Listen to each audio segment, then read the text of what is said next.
Hello Nicolas. Bonjour Joanne. Écoute, je vais déjà commencer par te demander de te présenter rapidement, si tu souhaites. Oui, je suis Nicolas Bernard Masson.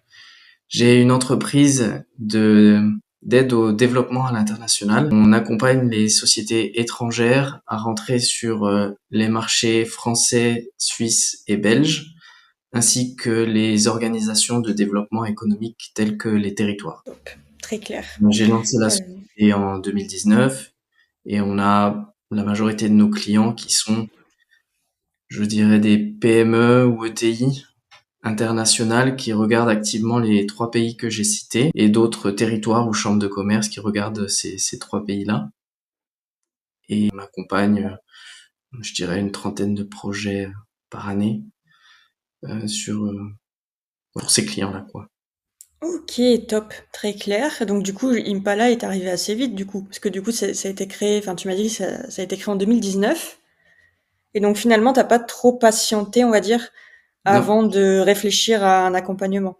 Du coup, c'est venu assez vite. Parce qu'en fait, j'allais te demander quelles étaient tes principales problématiques avant l'accompagnement, mais il n'y a pas eu tant de moments sans accompagnement. C'est ça?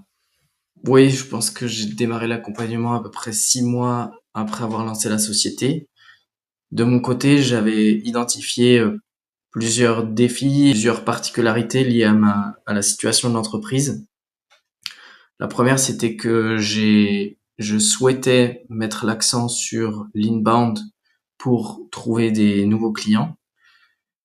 Je souhaitais privilégier cette stratégie particulière, principalement parce que ça me permettait de dégager du temps par rapport à faire de la prospection inbound, par rapport à utiliser d'autres méthodes ou utiliser par exemple de la pub payante pour trouver des clients.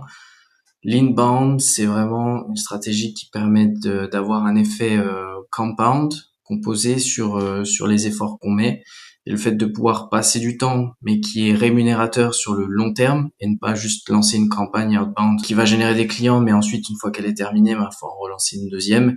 Sur l'inbound, c'est un peu différent. On passe beaucoup de temps au début, c'est très long, mais ça permet sur le long terme de pérenniser un certain nombre de prospects entrants. Donc, pour moi, c'était le meilleur moyen de on va dire pérenniser l'aspect commercial de ma société sur le long terme. Et donc du coup, j'ai privilégié de mettre un maximum de budget et d'efforts dès le début là-dessus. J'avais fait aussi un peu un benchmark des différents CRM, et sur l'inbound, c'est vraiment HubSpot qui est numéro un sur cette stratégie-là. Donc pour moi, il était important de me lancer sur HubSpot et de trouver la bonne agence qui puisse m'accompagner sur HubSpot et l'inbound en même temps.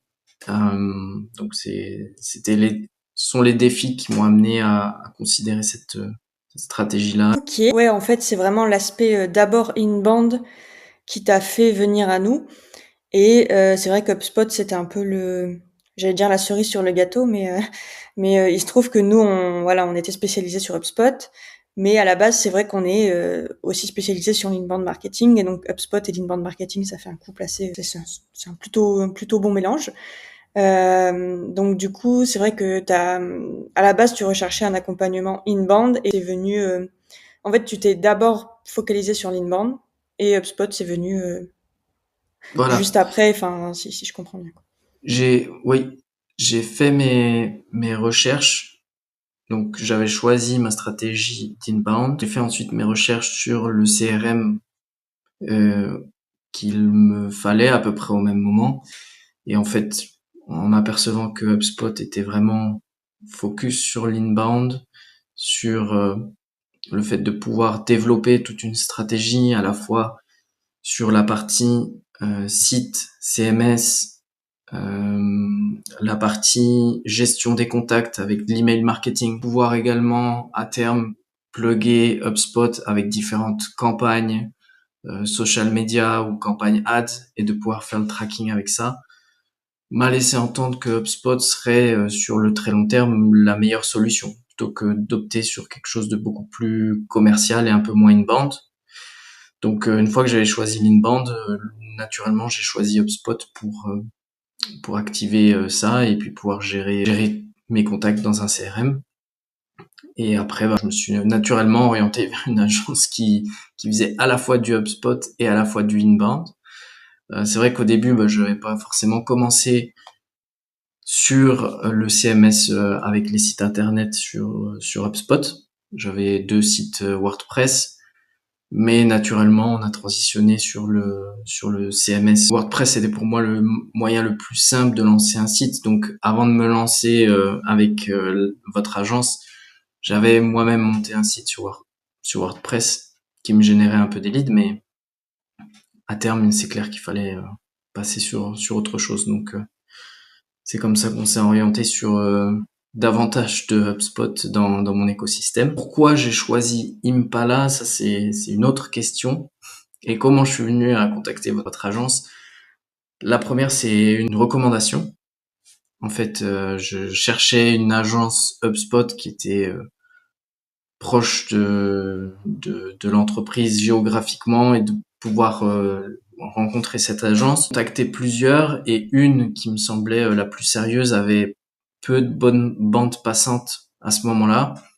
Ils étaient aussi sur une réflexion stratégique sur quel type de client accompagner. Donc c'était trop compliqué de d'onboarder ma société. Par contre, ils ont fait une très belle recommandation d'Impala et comme pour moi c'était l'agence qui tenait le plus la route qui m'a recommandé Impala, je me suis dit que dans tous les cas ça allait tenir la route avec vous. C'est comme ça que je suis tombé sur l'agence Impala. Après moi ce qui m'a attiré aussi c'était l'aspect focus HubSpot, ça c'était primordial. Et puis le fait que vous soyez aussi une agence à taille humaine et qu'il n'y ait pas une cinquantaine de gestionnaires clients, gestionnaires de projets, mais qu'on puisse avoir une petite équipe qui interagit bien en interne, de pouvoir être suivi par plusieurs personnes chez vous. Donc c'était OK, très particulièrement clair. Ouais, intéressant. c'est vrai que j'avais oublié ce détail-là que du coup c'était une recommandation. C'est vrai que j'avais pas tilté. Et d'ailleurs, petite question. Bon, toi, t'es localisé en Suisse, c'est ça? Et Oui. ouais, c'est ce que je me demandais. En Suisse, il y a je sors des agences HubSpot euh, en Suisse où en fait tu t'étais dit tout de suite il faut que j'en trouve une en France parce que bref Alors en après, Suisse. j'ai pas cherché très longtemps. Je suis tombé sur une agence avec qui j'avais discuté, qui était vraiment spécialisée inbound. Euh, HubSpot, je me rappelle plus parce que maintenant ça fait quand même plusieurs années. Donc j'avais eu quand même des discussions, mais il y avait des critères qui étaient pas forcément là tout à fait. La manière d'accompagner était beaucoup plus sur je t'explique comment faire plutôt que je fais pour toi. Et c'était pas forcément le modèle qui me correspondait. Donc j'avais cherché, voilà, j'avais trouvé quelques agences comme ça, mais qui n'étaient pas hyper probantes. Après, j'en ai trouvé une qui était en France, à Lyon, et c'est celle-ci qui, pour moi, correspondait plus à l'accompagnement que je recherchais, et qui était pas trop loin de pas de siège en Suisse, le bureau principal. Au sein de ma société, je devais avoir un bureau antenne sur Lyon, donc qu'il soit à Lyon, ça me rassurait. Et puis c'est eux qui m'ont recommandé à vous. Ok, top, top, top. Bah du coup là ça fait 5 ans donc je pense que t'as un petit peu de recul. Ouais. Euh, Qu'est-ce que t'as le plus apprécié? Enfin en fait c'est pas encore terminé. Voilà on va dire c'est pas encore terminé mais je parle au passé. Mais qu'est-ce que t'as le plus apprécié avec le recul avec l'accompagnement Impala? Est-ce que tu retiens voilà demain tu dois en parler à quelqu'un. Est-ce que tu retiens spécifiquement des éléments? 2 points. Donc le premier c'est la flexibilité, l'agilité, de pouvoir échanger avec vous sur les projets, recueillir un peu vos opinions, d'être orienté sur les projets stratégiques, parce que la partie inbound et la partie CRM découle forcément de la stratégie de l'entreprise, donc de pouvoir confronter la stratégie aussi avec des données SEO et avec le CRM. Donc ça, et puis le fait de pouvoir adapter les projets en cours de route, de pouvoir changer et de donner différentes orientations par trimestre. Euh, et même au sein du trimestre de pouvoir changer des choses et puis en discuter assez rapidement. Ça c'est vraiment un gros point que j'apprécie. L'autre, ça va être aussi l'adaptabilité des solutions à mes moyens, donc en fonction des périodes, en fonction de des plans de charge de l'entreprise. Vous adaptez assez rapidement et très bien les moyens que vous mettez en face. Si par exemple de mon côté je suis débordé, qui a besoin un petit peu plus d'aide, vous prenez le lead, vous attendez pas forcément derrière moi. Si j'ai besoin de faire des choses à la baisse ou de faire des choses à l'augmentation, vous êtes capable de réagir et d'adapter ce qu'il y a à faire assez rapidement. Donc ça, c'est vraiment aussi le deuxième point qui me plaît beaucoup, c'est l'adaptabilité des solutions et des moyens que vous mettez en place. Écoute, très clair. C'est vrai que la flexibilité, pour le coup, dans une agence, ça reste hyper important et c'est quand même dommage de se lancer dans un accompagnement et de jamais pouvoir se remettre en question sur ce qui est fait et Ouais. revenir en arrière. C'est quand même pas le but. Donc voilà, donc c'est top si tu as ce ressenti-là. Et donc aujourd'hui, tu dirais que tu en es où avec notre accompagnement, si tu devais donner quelques résultats, quelques voilà avant-après, voilà, Oui. qu'est-ce qui te vient spontanément? Alors les points que j'ai notés, ça va être premièrement un site qui convertit. Donc ça c'est vraiment le but qui était recherché, hein, de faire de l'inbound, c'est un site qui attire et qui convertit. Et ça, bah, depuis que je suis sorti de WordPress et puis d'un site, on va dire vitrine, qui permet juste d'avoir une présence et une marque, mais pas forcément de conversion, qui est un peu un site carte de visite quelque part. Là maintenant, j'ai un site qui convertit et donc qui premièrement m'amène des prospects, deux me les emmène dans mon pipeline et troisièmement un site qui m'amène une meilleure image pour signer des clients déjà plus facilement et de plus gros clients. Donc ça aussi c'est important. Il y a l'aspect trafic, l'aspect conversion et il y a aussi l'aspect image de marque qui permettent de signer des meilleurs clients. Donc ça c'est vraiment le point numéro un où on en est. Après, on fait, suivant les trimestres, suivant les années, entre 1,5 à 2 sur le retour d'investissement par rapport à ce qu'on investit chez Impala. Donc ça, c'est quand même aussi un autre big achievement. Donc voilà, en chiffre d'affaires, c'est pas en marge, mais en chiffre d'affaires qui est généré, on a 1,5 à 2 de ROI. Donc ça, c'est aussi un aspect tout à fait mesurable. Et puis après, on a entre 4 et 7 offres qui sortent par trimestre qui viennent directement des efforts d'Impala. Donc c'est aussi très mesurable. Donc on sait où on en est, on sait à peu près la vitesse de croisière qu'on a maintenant, entre 4 et 7 offres qui correspondent pas à tous les offres qui sortent, parce qu'il y en a d'autres qui viennent de nos efforts de prospection, et d'autres canaux, mais en tout cas sur votre canal qui est généré directement par vous. C'est ça les résultats qu'on a atteints actuellement après 5 ans. Alors il a fallu être patient, ça arrive pas du jour au lendemain, l'inbound. Ça met quelques mois, parfois un an ou deux. On est bien et depuis l'année dernière aussi, on augmente. Donc chaque année, on voit les résultats qui augmentent.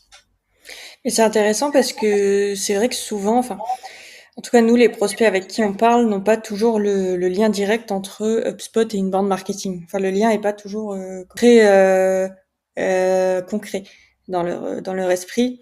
Parce que HubSpot, c'est souvent, voilà, c'est perçu, tout le monde le connaît comme étant un CRM, mais la relation entre HubSpot et le côté marketing, site web, emailing, etc., elle est pas toujours très ancrée chez nos prospects. Tu dirais Et qu'HubSpot, il a quand même joué un rôle important dans tout ce que tu viens de mentionner.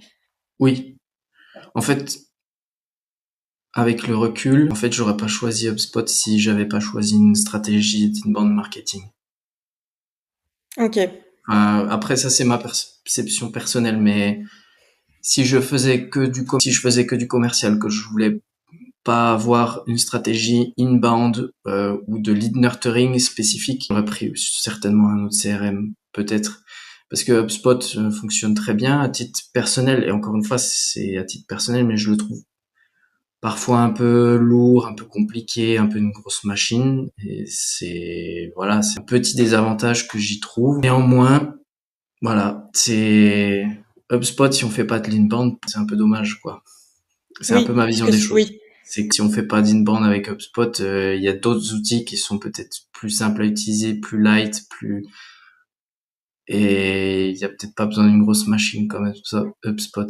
Par contre, ouais, du moment on peut vraiment mettre un coup d'accélérateur sur l'inbound, ça peut vraiment générer du chiffre d'affaires de manière récurrente en mettant moins d'efforts sur de la prospection, moins de temps et d'argent sur de la prospection, sur de la pub. Donc, ouais, c'est vrai qu'HubSpot en tant que CRM, enfin, en tant que version, je parle de pipeline, etc., il est assez puissant, mais ça reste dommage de pas capitaliser dessus sur le côté un peu plus marketing. Parce que c'est vrai qu'on a voilà, on a des prospects qui utilisent HubSpot pour le pipeline, etc., et qui ont une solution marketing à côté. Donc une solution, ouais, marketing automation, type, allez, ActiveCampaign ou un autre outil marketing. Et donc du coup, voilà, ils gardent HubSpot pour le côté on va dire pipeline, etc., mais ils l'exploitent pas à 100% sur le côté marketing. Alors que c'est vrai qu'à la base, HubSpot, c'est, on va dire, sa raison d'être, c'est le marketing. Voilà, même si voilà, ça fonctionne pas bien sans un CRM, mais sa fonction de base, c'était ça. je Donc pense que c'est ça qu'il faut regarder et que c'est primordial, c'est que c'est le cœur nucléaire de HubSpot, c'est vraiment le marketing. Si je vois pas lesquels de mes prospects sont passés sur mon site internet, combien de temps ils sont restés, sur quoi ils ont cliqué, et que ça me permet pas de lancer des campagnes derrière, de comprendre qui sont les plus intéressés pour peut-être les cibler, que ce soit en marketing avec un email ou avec une action commerciale derrière, bah, c'est un peu dommage. Sinon, HubSpot, ça revient à faire de la gestion de contact presque comme un Excel, donc c'est pas, c'est un peu, ouais, c'est vraiment l'argument principal de HubSpot, c'est de pouvoir générer des leads qui nous trouvent depuis l'inbound et puis ensuite les nurturer correctement, quoi. c'est ça, c'est ça. Mm. Donc c'est vrai que c'est une belle porte d'entrée. Surtout quand c'est choisi dès le début, pour le coup, voilà, c'est pas toujours le cas. Parfois, HubSpot, il arrive un peu on va dire en dernière roue du carrosse quand il y a déjà une strate bien mise en place. Mais c'est vrai que quand il est utilisé dès le début, ça fait quand même gagner du temps pour la Il suite. n'y a pas d'inconvénient à retransférer des choses dans HubSpot. J'avais utilisé pour certains clients Mailchimp pour pouvoir faire un peu de newsletter. Ça a pas pris beaucoup de temps de tout retransférer dans HubSpot et de tout gérer depuis HubSpot. C'est vrai que C'était ça peut se faire, possible. ouais, ça peut se Bah, faire rapidement. C'est vrai que c'est pas non plus un chantier immense en fonction de la taille de la base de données et des outils déjà existants. Et du coup, imaginons demain, je te demande de te projeter, tu rencontres un autre CEO dans ton domaine d'activité, potentiellement un concurrent par exemple, ou pas forcément, qui hésite à se faire accompagner sur HubSpot, donc qui hésite à se passer sur HubSpot et qui pourrait avoir des objections, des doutes, et donc se dire voilà, j'ai pas besoin d'un CRM pour atteindre mes objectifs. Je peux faire ça moi-même. Pourquoi j'ai entre guillemets payé pour ça. Et puis HubSpot finalement c'est trop gros pour moi. Donc en fait c'est une machine à gaz. Je vais pas m'en sortir. Qu'est-ce que tu lui répondrais à ces remarques-là? alors il y a deux réponses que j'apporterai dans la même question. La première, c'est vraiment sur HubSpot en soi. Je dirais que HubSpot a plusieurs formules. Donc c'est possible de scaler avec HubSpot, de commencer en gratuit, de passer sur starter, de passer sur professionnel ou entreprise au fur et à mesure. Donc il y a plusieurs formules, au sein de ces formules plusieurs packages, donc on peut quand même bien adapter la solution à ses besoins. Ceci étant dit, encore une fois, c'est mon avis personnel. Si vous faites pas d'inbound, je sais pas si c'est la meilleure solution pour vous. Par contre, si vous souhaitez de faire de l'inbound et que vous allez faire du marketing, du SEO, du social media, si vous allez faire du nurturing avec des campagnes emailing, pour moi, on trouvera pas mieux que HubSpot comme solution. Pour moi, c'est vraiment le tout en un et la plus professionnelle des solutions sur ces choses-là. Donc ça, c'est ce que je dirais sur la partie HubSpot. Sur la partie CRM, encore une fois, peut-être aussi, il y a différents niveaux de prix. On peut se dire que parfois HubSpot, c'est un peu cher, mais en fonction des modules, on peut réduire un peu le prix.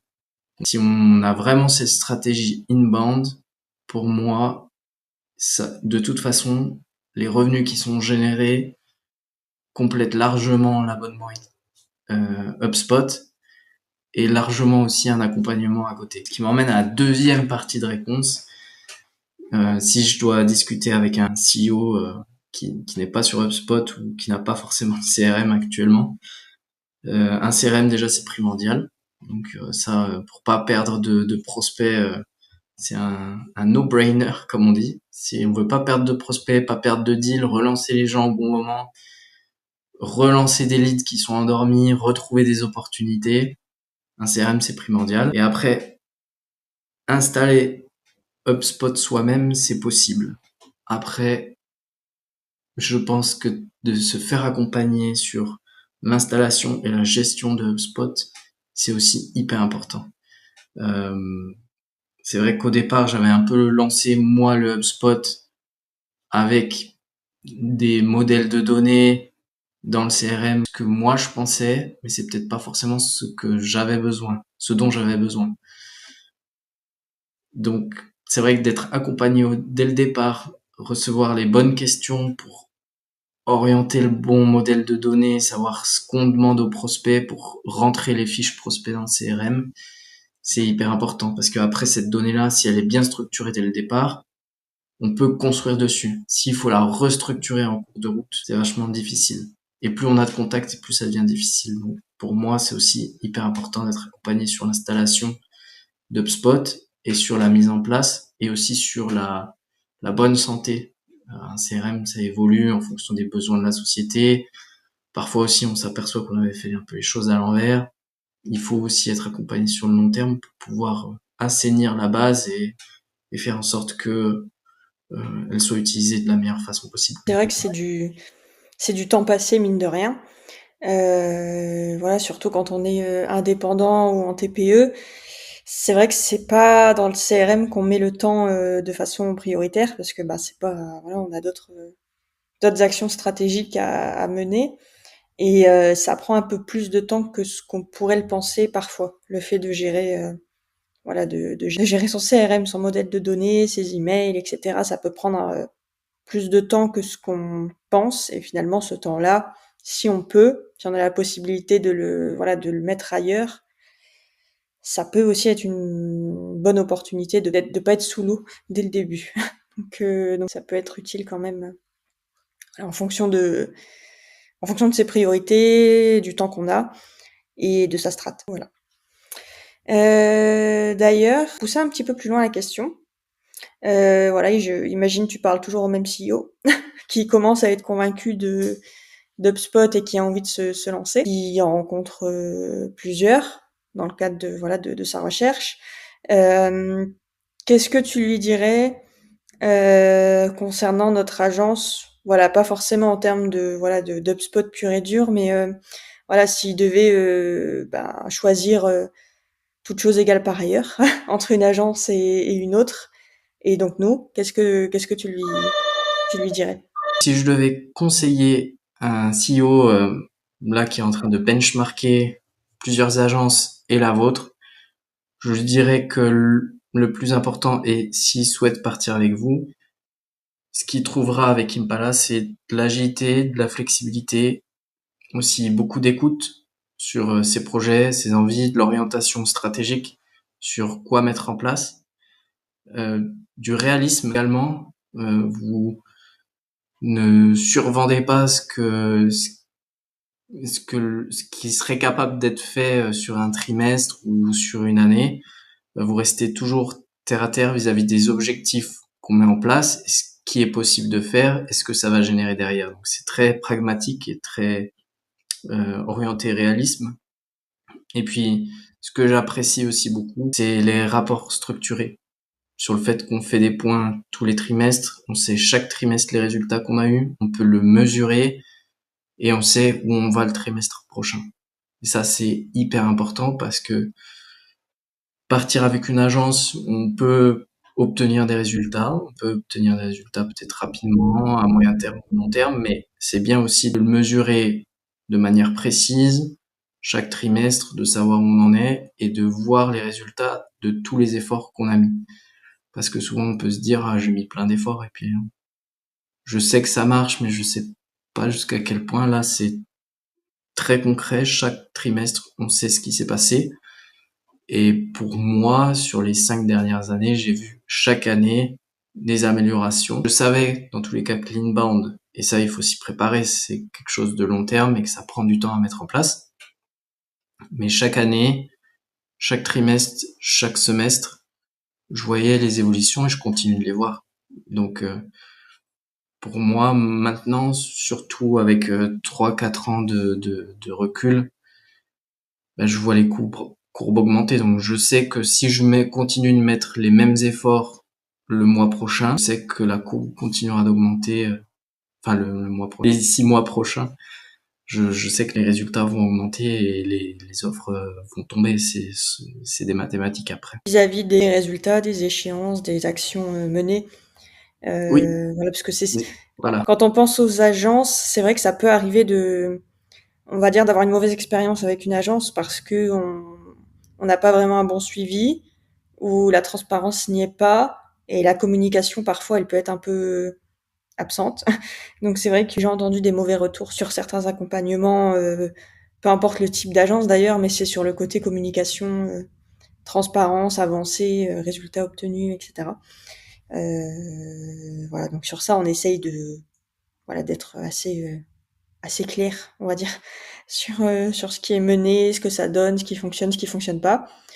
Parce que du coup, si on n'est pas clair avec le client, on peut pas avancer dans la bonne direction, en fait. Donc voilà. Écoute, top, ça c'était assez clair.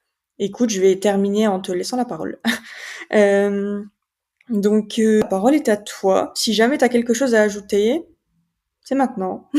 Tu peux dire ce que tu souhaites. Les deux choses que je dirais principalement, c'est euh, HubSpot est un très bon outil du moment qu'on sait que on souhaite faire de l'inbound et faire du nurturing de lead. Si ça, c'est au cœur de votre stratégie, vous avez tout intérêt à réfléchir à cette solution-là. C'est une solution qui peut parfois décourager, qui peut parfois être un peu lourde aussi, mais c'est une solution qui marche absolument.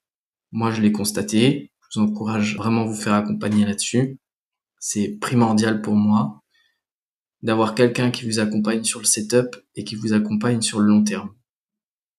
J'en ai vu les fruits, ça fonctionne, ça continue de fonctionner, ça fait 5 ans. J'ai pas prévu de partir demain, on continue avec Impala cette année, l'année prochaine. C'est vraiment des choses sur lesquelles tous les efforts qu'on met sont des efforts avec un effet composé où à chaque année, on voit davantage de résultats et davantage de clients qui arrivent chez nous. Donc, pour moi, c'est vraiment une très très bonne solution et une très bonne stratégie. Impala est une agence tout à fait transparente. Si nous, on n'y avait pas vu notre compte au niveau chiffre d'affaires ou si on n'y avait pas vu notre compte au niveau relation avec l'agence, je pense pas qu'on serait resté 5 ans et je pense pas qu'on envisagerait de rester encore. Donc, vous pouvez y aller les yeux fermés. Top. Écoute, ça fait toujours plaisir ce type de retour.